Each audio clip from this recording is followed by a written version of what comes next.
গীতাৰ এইটো জ্ঞান সকলো বিদ্যাৰ ভিতৰত ৰজা। ই সকলো গোপন তত্ত্বৰ ভিতৰতো আটাইতকৈ গোপনীয়।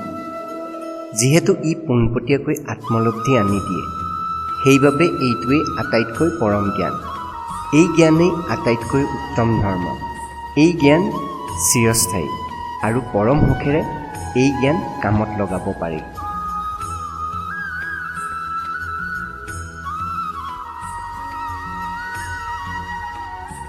এই ভক্তি ধৰ্মৰ প্ৰতি যিসকল লোকৰ শ্ৰদ্ধা নাই, তেওঁলোকে ঈশ্বৰক লাভ কৰিব নোৱাৰে। সেইবাবে এই জড় জগতৰ জন্ম মৃত্যুৰ সংসাৰ পথলৈ তেওঁলোক ঘূৰি আহিবলগীয়া হয়।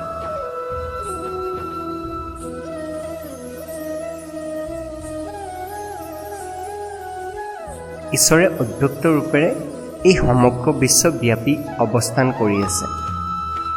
সকলো জীৱ ভগৱানৰ মাজতেই আছে, কিন্তু ভগৱানহে সেই জীৱবিলাকৰ মাজত নাই।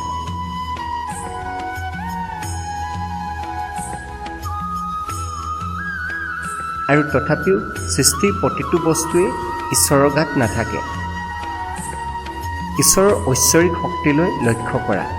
যদিও ঈশ্বৰে সকলো জীৱৰে ভৰণ পোষণ দিওঁতা আৰু সৰ্বত্ৰ বিৰাজমান, তথাপি ভগৱানে নিজেই এই পৰিদৃশ্যমান সৃষ্টি জগতখনৰ অংশ নহয়, কাৰণ ভগৱানে নিজেই এই সৃষ্টিৰ মূল।